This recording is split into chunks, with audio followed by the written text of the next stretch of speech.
उन्हाळ्यात उपवासासाठी केलेले पापड आम्ही सगळे एन्जॉय करतो.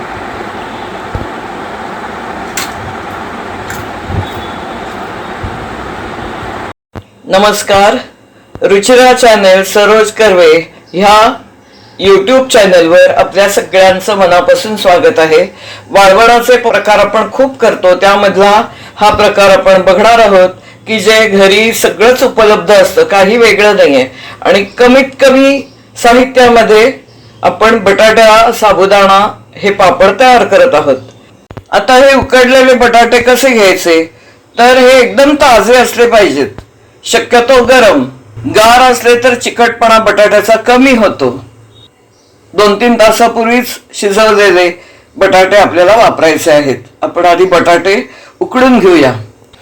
आता आपल्या नेहमीच्या कुकर बरोबर सुद्धा हे होऊन जातात. आपल्याला आता जी तयारी करायची आहे ती हे मिल्सेंट मधून दळून आणलेलं साबुदाण्याचं पीठ आहे. ते आपल्याला बारीक चाळणीने चाळून घ्यायचं आहे सर्वात आधी, नाहीतर मग मध्ये मध्ये असं साबुदाणा जर राहिलेला असेल तर तो लाटताना बरोबर होत नाही, पापड फाटू शकतो. ह्या व्हिडिओमधून आपल्याला अनेक टिप्स मिळत जातील, बघूया त्या. बटाटे जर जास्त झाले तर ते मुळातच फुलत नाहीत, त्यामुळे साबुदाणा हा फुलतो, म्हणून त्याचं पीठ जास्त प्रमाणामध्ये आपल्याला वापरायचं आहे. ही एक तुम्हाला टिप आवडेल. बारीक चाळणीने आपण पीठ हे चाळून घेऊया. कितीही म्हटलं तरी थोडासा चाळ असतोच, किंवा एखादा साबुदाण्याचा दाणा, पण तो लाटता येत नाही त्याच्यामुळे.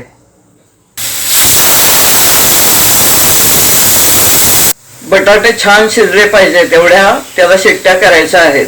जिरं अर्धवट असं करून घेतलेलं आहे. यामध्येच मिरच्या करून घेऊया, त्याहीमध्ये मीठ घालूया. ज्यांना मिरच्या चालत नाहीत त्यांनी लाल तिखट घालायलाही हरकत नाही. मिरच्या बारीक करून घेतलेल्या आहेत, पण आपण पाणी घालून अजून बारीक केलं तरी सुद्धा चालेल. हे आपलं बारीक वाटून झालेलं आहे. आता इतर जेव्हा आपण पापड बनवतो त्याकरता पापड खार वापरतो, पण उपासाकरता पापड खार चालत नाही. आणि बटाटा आणि साबुदाण्याच्या पिठाकरता आवश्यकता सुद्धा नाहीये पापड खाराची, त्यामुळे घालायचं नाहीये, छान फुलतात. म्हणजे पापड खार न घालता सुद्धा कसे फुलणार असा तुम्हाला प्रश्न नक्की पडेल. असे हे उपासाचे पापड करायला इतके सोपे असतात. हे जर तुम्हाला माहीत झालं तर तुम्ही सगळेजण घरी करायचा प्रयत्न कराल. व्यवस्थित असे बटाटे शिजलेले आहेत. आपण जेव्हा बटाटे घेतो तेव्हा कधी कधी अंदाज येत नाही की नवा बटाटा असेल तर तो चिकट असतो, जुना बटाटा होतो त्यावेळेला तो कोरडा असा होतो. त्यामुळे पाणी अगदी गरज असेल तर थोडासा वापर करायचा, नाही असं नाही. बटाट्याच्या ह्याच्यावर ते अवलंबून आहे. पीठ जर ओलसर वाटलं तर आपण साबुदाण्याचं पीठ घालत असतो आणि त्यामुळे हे जे डांगर आहे ते फुगत जातं. आपण पापड लाटेपर्यंत ते फुगतच असतं, त्यामुळे खूप आयत्या वेळेला आपल्याला ते कुटायचं आहे. बटाटा आपण मॅश करून घेणार आहोत. तुम्ही किसून पण घेऊ शकता, बटाट्याची किसणी असेल तर. चांगला शिजलाय का नाही हे आपल्याला कळेलच की आतपर्यंत, नाही तर तो कच्चा राहतो. छान बटाटा शिजलेला आहे.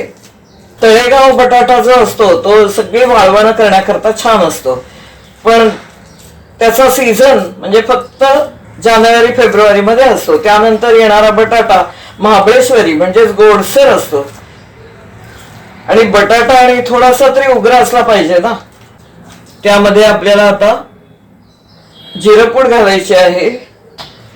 प्रत्येकामध्ये आपण मीठ घातलेलं आहे, त्यामुळे ते घालताना अंदाज घ्यायचा व्यवस्थित. मिरचीचा ठेचा चवीप्रमाणे. हे असं करताना लक्षात येईल की पीठ पातळसर किती आहे. आणि मग यात मावेल एवढं साधारण पीठ घालायचं असतं. पूर्वी काही मोजमाप करून केलं जायचं नाही. आता आपण हे व्हिडिओ करतो, अपलोड करतो, मुलींना माहिती असतं असं नाही, म्हणून ते प्रमाण आपण सांगून देतो, पण अंदाज घेत सुद्धा करता येतं आपल्याला. ठेच्याचं प्रमाण मी थोडं वाढवलेलं आहे, कारण यामध्ये थोडस पाणी आहेच, आपण ठेचा करताना वापरलेलं आहे त्यामुळे. आता आपण पीठ मिसळून द्यायचंय. हे पीठ घातलेलं आहे आपण, ते एक वाडगा भरून घातलेलं आहे. अगदी थोडस मीठ यामध्ये मी घातलं आणि आता हे कालवून घ्यायचंय आपल्याला. असं हे आपलं पीठ आता तयार आहे मळून. याला आता बत्त्याने, खलबत्त्यामध्ये घाव घालायचा आहे. थोडा थोडा आपण गोळा घालून हे कुटून घेणार आहोत. तुमच्याकडे नसेल खलबत्ता, मिक्सीमध्ये घातलं तरी हरकत नाही, मिक्सरमध्ये घातलं तरी हरकत नाही. असे चांगले घाव घालायचे आहेत की पीठ मऊ झालं पाहिजे आणि असा आवाज येतो यातनं तयार झालं की. बत्ता रुतून बसतो आणि पीठ हलकं होत जात. असे चांगले 10-12 छान घाव घालायचे.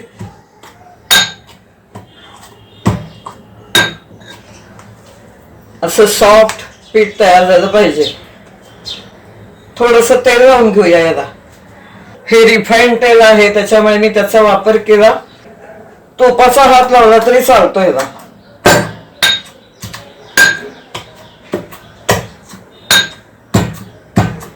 असं हलकं पीठ होत जातं. आपल्याला अंदाज नसतो तेव्हा थोडस पीठ करायचं, जास्त नाही. आणि चांगले झाले तर आपण पुन्हाही पापड करू शकतो. बघा आता छान पैकी असे घाव बसलेले आहेत यावर. पीठ पण सॉफ्ट झालेलं आहे.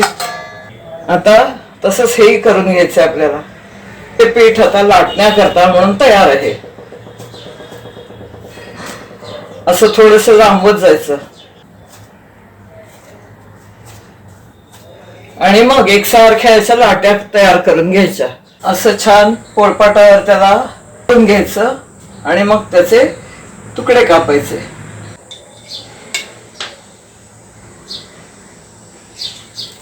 आता पापड आपल्याला लाटायचा आहे. कसा लाटायचा तर ते आपण बघूया. जसे पोह्याचे पापड केले जातात ना पिठावरचे, की पापड निम्म्यापर्यंत असताना पीठ त्यावर असलं पाहिजे आणि मग झटकून टाकायचं. आता याच्यासाठी खास चिरा असलेलं लाटणं पहिल्यापासून वापरलं जातं, म्हणजे छान पापड पातळ असा लाटला जातो. पापड लाटूनचीच पद्धत मला जास्त आवडते. निम्मा पापड लाटला जाईपर्यंत पीठ असलं पाहिजे आणि ह्या लाटण्याने एकदम भराभर पापड होतात.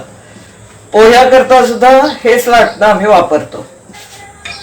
आता हे असं झटकून घ्यायचं, पीठ बाजूला करायचं आणि मग पापड पूर्ण करायचा वाटून. आता तुम्हाला लक्षात येईल की खाली चिकटतच नाहीये पोळपाटाला आणि चिरा सुद्धा गेलेल्या नाहीयेत. म्हणून आपल्या लक्षात येईल की अगदी हवं तसं आपलं हे डांगर तयार झालेलं आहे बटाट्याच्या पापडाचं. भरपूर छान असा लाटला गेला, पातळ झाला. हे पापड आता आपल्याला सावलीमध्ये वाळवायचे आहेत. सगळं पीठ याचं आता झटकून टाकायचं, म्हणजे तळलं जाताना पीठ कधीही करपत नाही, शिल्लक राहत नाही. पापडासाठी आपण 3 बटाटे वापरलेले आहेत आणि 1 वाडगा पीठ शिल्लक आहे. या लाट्या ज्या तयार केलेल्या आहेत त्या प्रत्येक वेळेला आपण झाकण ठेवायचं त्याच्यावर, नाहीतर हे फुगतं आणि वाळायला लागतात पापड. याप्रमाणे झाकून ठेवूया आणि प्रत्येक वेळेला झाकण बाजूला करून लाटी घेऊया, म्हणजे ओलसरच पीठ राहील.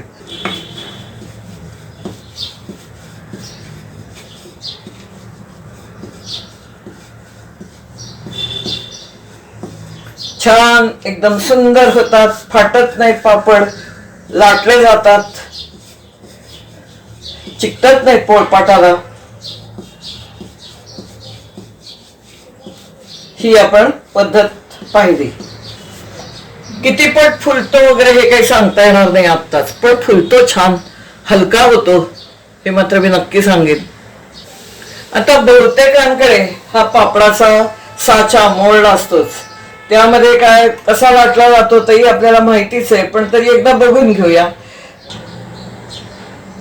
आता मध्ये ही लाटी करून घ्यायची,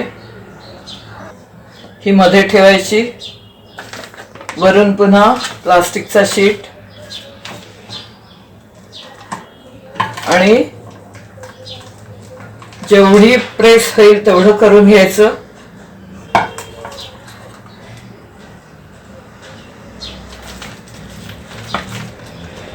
पहिला आपण पापड बघितला की केवढा तरी मोठा होतो, पण यामध्ये जाडच राहतो. पापड लाटणं हे जास्त सोयीचं आहे, पण अशाही पद्धतीने पापड तयार होतात. आता जर हा तयार झाला नाही तर शेवटी हे आपण प्लास्टिक घातलेलंच आहे, तर एकतर हाताने ते पसरायचं आणि असे नाही केले तर यावरून लाटणं फिरवायचं, म्हणजे पीठ नाही लावलं तरी चालतं. म्हणजे हा याचा फायदा आहे की बिना पिठाचे पण होऊ शकतात. आपण बघूया लाटल्यानंतर हे पण पापड पातळ झालेले आहेत. दुसरे म्हणजे पीठ अजिबातच नाहीये ह्याला, हेही आपण आता पसरून घेऊया. सुरुवातीला आपण यावर तेल लावू शकतो, त्याच्यावर ही बोटी ठेवायची आणि लाटून घ्यायचं.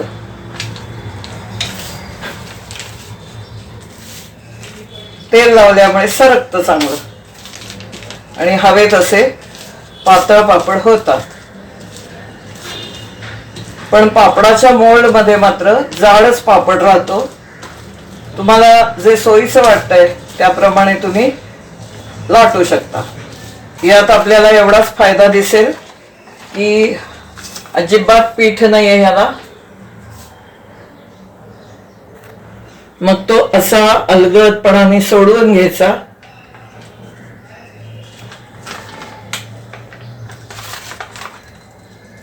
आणि वाळवायचा सावलीत. आता सगळं काही बाजारात विकत मिळतं, पण जे घरी तयार केलं जातं त्याची चव निराळीच आहे, नाही का?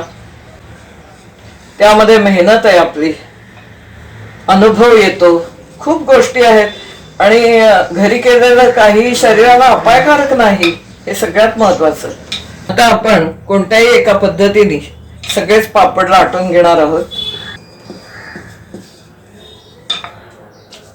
सगळे पापड आपण याप्रमाणे करून घेणार आहोत.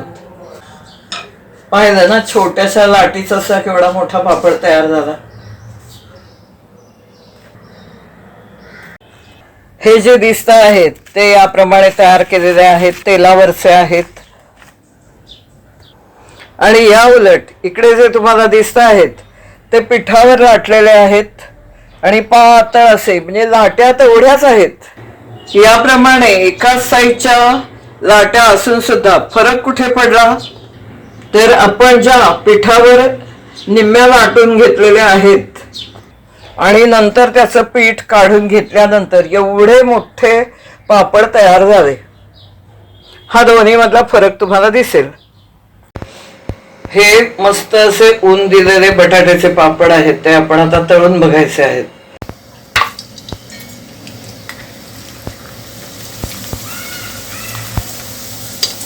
मस्त असे फुललेले आपले बटाट्याचे पापड तयार आहेत.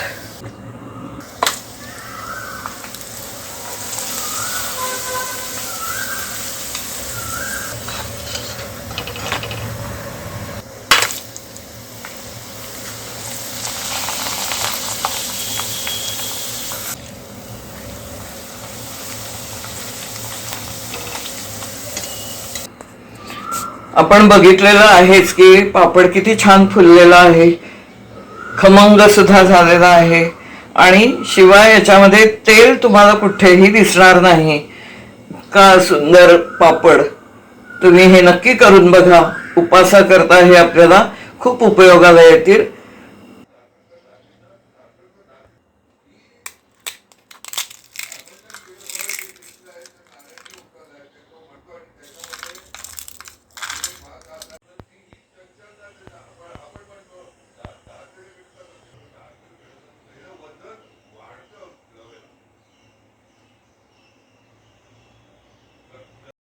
तेव्हा भेटूया पुन्हा अशाच एखाद्या छान मस्त व्हिडिओमध्ये.